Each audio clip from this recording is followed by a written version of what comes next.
Flint's new music leader, we are Club 937. Artimis here, 8-1 show, showing the spotlight to local artists here in Flint. Buc Hollinsworth in the building. What's going on, man? What's going on, baby? You all right? I'm good, man. We're working around here. I want to get into it right now with, the reason that I got a hold of you. It all goes back to names ringing a bell. Right. You know, and in this city, there's a lot of artists around here. I mean, yeah, a lot of artists. Every single day, it seems like a new artist is coming up, and that's not bad. I mean, it happens in the city, but your name kept ringing bells and ringing bells, so I want to get right into it with you, Buc. Where you started at, what side of Flint you're from, let's get right into it. Right. Well, you know, first off, you know what I mean, grew up on the south side on the terrace, you know, single parent, you know, back in the 80s, man, you know, my mom by herself, you know what I mean, no disrespect to my daddy, I love dude, that's my dog to this day, but you know, it was different back then, you know what I mean? So, migrated to the north side, you know what I'm saying, when my mama went and got a better job or whatever, so, you know, I've been repping the north ever since. I still rep the south, my people know who they is, but you know, I started rapping, man, like real early, like, I'm talking about like 1985, 86. Damn. Yeah, just, you know what I mean, I'm finna be 36, you know what I mean, just look like this, you know what I mean, so,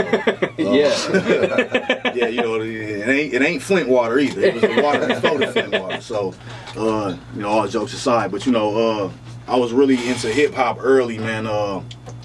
Hip-hop was something that really gave me an outlet, you know, other than just looking out, you know, public housing windows, you know, trying to say I want to be like this person or I want to be like that person I'm seeing on Yo MTV Raps, because that was basically what fueled the format for me, was Yo MTV Raps. Yeah. You know, seeing Fat Five Freddy interview, you know, cats that I was listening to, you know what I'm saying? And it basically migrated, you know, to me writing raps and formulating the little gibberish I was doing back then. You know, I can't remember that. I don't know what it was.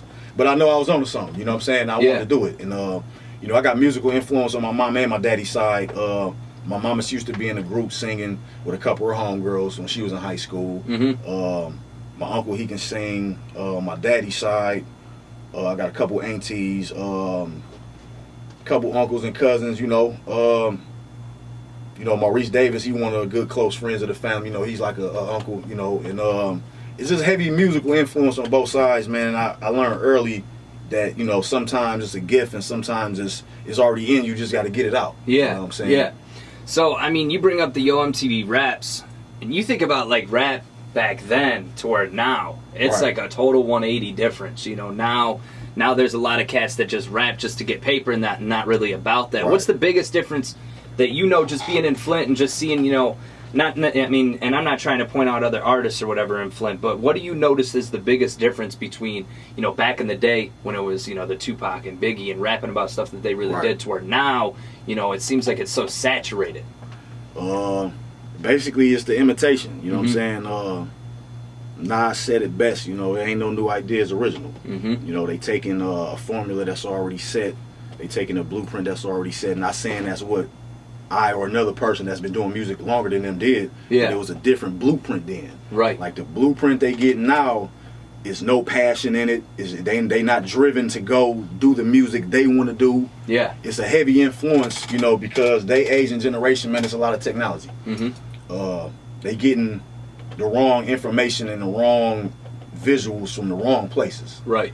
So all they see is dollar signs behind them visuals. Yeah. Not knowing that it's something deeper than that within them artists also. Yeah. But you know, that's basically what it is, the imitation music. Like I said, man, I don't hold my tongue for nothing, you know, so it's like all, you know, mostly for the new cats, all I hear is imitation. You know, it's a couple new cats that's dope. You know, I listen to them, you know what I mean? I show them love, because, you know, you gotta go do what you love to do, whether it's trap, rap, whatever, you know what I'm saying? Right.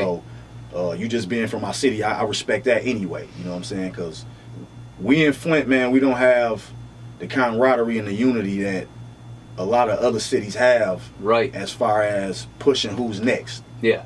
You know, everybody's saying I. Look at my project coming out. Look at my songs. Look at my video. And it's like, it's somebody else with doper videos and doper songs finna do something doper than what you doing. Yeah. So you gotta acknowledge that. You know what I'm saying? So it's like they put themselves in a bubble of hating and not showing love to the next artist. So that's what basically boils the mathematical equation into why I think Flint is not at the pinnacle of the music community with the artists that we have, because we got some dope artists here, man. Yeah. And it's like they need to understand that who's ever next, we need to push that. Yeah, and it's about support too, man. And I mean, you even look at it, you know, we were just talking about upcoming shows that you have.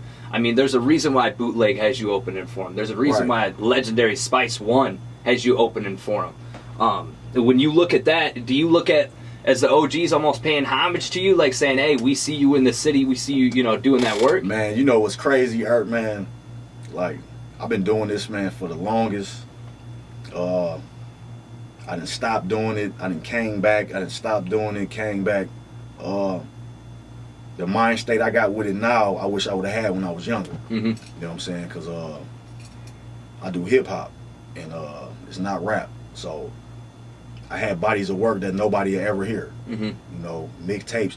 Shout out to my cousin, Top Authority. You know, Shotgun, that's my cousin, blood cousin. You know, respecting him because I did a mixtape called Yellow Fever in his home studio. You know, he just taught me how to record myself, so he had moves to shoot. Yeah. Hey, cuz I ain't finna be in here with you, man. I got stuff to do, man. Right, it's all up on you. Yeah, so he taught me how to do that, and I started recording myself.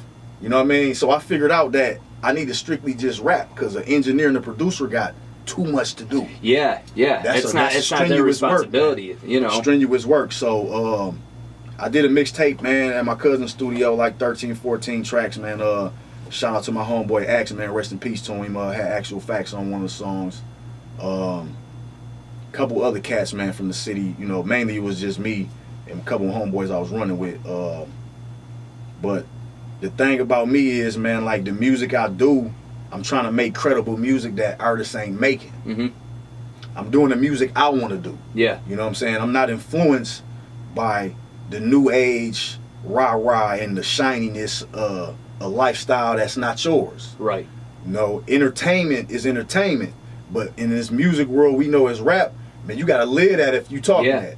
Yeah, and I think that's the big difference, man, because like you've seen the damage that gets done when you talk about it but you're not about it. It ends up catching up to you. Oh yeah, somebody gonna test you. Yeah, and the other thing is and correct me if I'm wrong, Actual Facts was that was the Houston situation, correct? Yeah, he the one that died in the Houston jail, man, under, you know, circumstances they saying is one thing, but it wasn't. Yeah, I remember we reported on it, man, and you know, we posted an article about it, and it's one of those situations to where, you know, it seems like a lot of those circumstances happen in Flint, and when it happens to somebody that's from Flint and it's happening in Houston, it just shows that it could happen anywhere. Oh yeah, you know, definitely. I mean, you look at the situation like that, like the man was, you know, in jail and mysteriously died. You know, stuff like that. How does that influence you as an artist when you see stuff like that and you're like, man, like that could have happened to me? Yeah, you know, personally, that was my guy. You know, I grew up with dude. You know, I know some of his peoples. I'm close with his kids and his baby mama. Like that was my guy. So it's like when I heard it, you know what I mean, it touched me because, you know, dude had potential. Yeah. You know, as far as the music, dude was a good dude. He was a good father. All that. So it's like when a close friend of yours get put in the same category as a Sandra Bland and another person that's, you know, caught up in the police situations that's going on now in our times, man, it's like it hits you harder because it's like, man, I used to, you know, with this dude, or I used to, you know what I mean? And it's like it ain't just somebody we seeing on the news. Right. You know, we immune to, you know, to a certain extent of a Sandra Bland. I didn't know her personally. You know, I grieve for her family and all that. I hope it didn't happen to her, but for it happening to my guy, it's more of a heartfelt situation. Yeah, because it's extremely personal. Yeah. You know? So, you know, I take it upon myself in the music that I make. You know, I touch on all type of situations, man, because as an artist, man, you got to understand that you're a role model, whether you like it or not. At a local level, at a national level, even if you just rapping in the basement, it's somebody that like you. Yeah. And there's a big difference between hip-hop and rap. You know, I mean, anybody can talk about pulling gats out, but when you actually get to the roots of hip-hop, you know, and you look at someone, I mean, it's legendary status when you think, you know, you're the person that's opening up for Bootleg and opening up for Spice One, and you're doing people projects. I grew up listening to, you know what I mean? And that shows you, like, the influence that you have on other people, you know. I want to talk about this new project, GhostOfKariMac. Let's get into it, man. Yeah, man. You know, rest in peace to my guy, man, Dakari Grover. If y'all don't know, you know, he wrote a couple songs for Left Eye. He wrote a couple songs for Boys and Men. Got cut down, you know, in some senseless street violence, you know what I mean, middle 2000s. But dude was the first guy ever in life walking on earth to tell me that I was dope, you know. So that was my homeboy I was running with, you know, his hood, our hood, he was between both of them, right. You know what I'm saying? So it was like when he came to the hood, he was my Jay-Z. Like, he was my Red Man, he was my Method Man. Like, dude was so dope. Yeah. Every time we seen him, it was, he got a backpack, you know, we rolling up, we roll up, we getting our mind right. Yeah, so it's like, we tell him, spit something, man. Our anticipation for you to spit something was like, he was ahead of the curve in the 90s. So, you know, when I was working on the project, you know, I basically just wanted to pay homage to him as far as, you know, naming it, you know, because we used to call him KariMac. So it was just paying homage to him, you know what I'm saying? Because it's like I'm basically letting his spirit live on through what I'm doing because he was on some hip hop stuff. Right. You know what I mean? Like what Cat's on now, he was on that in the 90s. Yeah. You know, he was messing with Andre Rison. You know, a couple of situations didn't go through, but you know, he was definitely one of the greats here in Flint, Michigan, man, if y'all don't know. And that, when is that project coming out? Actually, it's out right now, digitally, on my Reverb Nation page. You know the way I do things, man. You know the money gonna come, man. Ain't nobody hurting for no money. We know how to go get money. So, when my album drop, that's when I'm gonna be focusing on pushing them units with them barcodes for that money. But right now, I reversed the game. I gave y'all the digital music first, and I'm gonna give y'all the hard copies of the mixtape in probably about 3 weeks. Okay.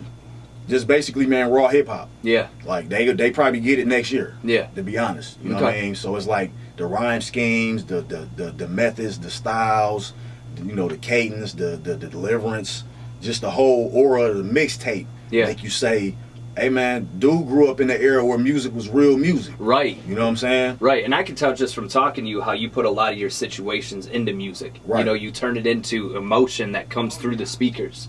You know, and that's important. The show coming up with Spice One is June 20th? No, it's May 20th. May 20th. Yep, so like coming up like coming up this week. Damn. And then the one with June 18th where I'm opening for Bootleg. Yeah, that's gonna be me, my homeboy Memphis Dollar, my homeboy Lane down in Saginaw, and my homeboy T Ross from up here. So say International. They mess with Tito 6. Okay. And if people want to connect with you on Facebook, obviously, Buc. Yeah, you know, y'all can go on Facebook, man. Type in Buc Hollinsworth, BucHollinsworth. You can holler at me on Instagram at whoisBuc Hollinsworth. I ain't got no SoundCloud, man. Like, views don't mean nothing to me. YouTube, I got the single to my GhostOfKariMac mixtape called The Message. I got the video on YouTube. You can go search Hollinsworth /SCBD for Small City Big Dreams. I got the director's cut on Vimeo, you know what I mean? So if anybody want to see that, you go on my Facebook page, check out the link, you know, or just inbox me, ask me for the link, I'll hit you with it. My guy Archie Walker shot the video, 1080p HD. It's dope. It's got a message to it. It's about the water crisis in Flint. I basically gave y'all an in-depth vision and a song that, you know, for the voiceless voice. You know, it's a lot of people that feel the same, but they don't know how to talk the same. Right. You know, so I felt, well, I don't feel, I know it's, you know, a part of my duty as an artist here in the city of Flint. Whether we past, present, or future, we still artists in this Flint, in the city of Flint. And what's going on right now, it should make everybody that's an artist be more aware and more conscious about what's going on. Yeah. Like you said, it ain't all about all the guns and the drugs and the girls and the parties. Hey man, some of us got kids. Yeah. Can't do that all the time. Right, now. Right. And you got kids listening to you now. Yeah. So you gotta understand, you gotta level that out or just take it out. And it's about speaking what you actually know about, not what you're trying to be about. Exactly. You know, so 8-1 show, Buc Hollinsworth, of course. Make sure that you check out Reverb Nation to check out that GhostOfKariMac. Yeah, y'all go check that GhostOfKariMac out, man. I'm talking about real hip hop from the heart, from the feet, from the fingers to the head, man. There you go. Buc Hollinsworth, 8-1 show. Appreciate you coming through, man. I appreciate it, man. Oh, can I get a couple shout outs? Yeah, hey, look. All right, shout out to my bro H&R. He in the building with me. Shout out Brief. We got my little bro Brief. He rap his mixtape. I rap. You listen. You dig. Afghanistan. My cuz. Shout out to Uptown. Shout out my bro Rod and Jimmy and Pops. Shout out to A Camp 810. Shout out to this China Boy. Shout out to Kurt Green. Shout out to ID. Shout out to Dayton family. Man, I can keep going, man. Shout out to Dink Sosa. Shout out to all my peoples, man. Like people that I really mess with, man. That mess with me, man. You know, shout out to C Bree the lyricist, man. She Flint's Lauren Hill. Shout out to 1,000 fam over what they doing. I can keep going, man. You know what I'm saying? Like, you know, don't get me wrong, man. You know, I'm me, so y'all know me. You know, if I miss your name, don't get it. You know, shout out to Bird. Shout out to Bird. Shout out to Cash. Shout out to the whole lifestyle. Shout out my nigga Steph. You know, my people Steph Curry. Yeah. I ain't gonna take too much time. But you know, just everybody that rock with me, man. You know what I mean? No, you gotta get fly high on there. What I'm doing is something for everybody, man. Like I'm not selfish. Y'all know that. Like, shout out to Eli McCoy. Little bro. I want everybody, man, to succeed, man, in what they doing here, man. And I want us to all come together, man, because it's a bigger picture, man. We can all have a brush in our hands on the same easel, man. It's a bigger picture, man, than one painter, man. So I just want y'all to just, man, show respect when it's respected, pay homage when it's need to be paid homage to, like, and all the other gimmicks, man, cut it out, man. We don't like gimmicks, man. There you go. 81 show with Buc Hollinsworth, man. Appreciate you coming through. Already.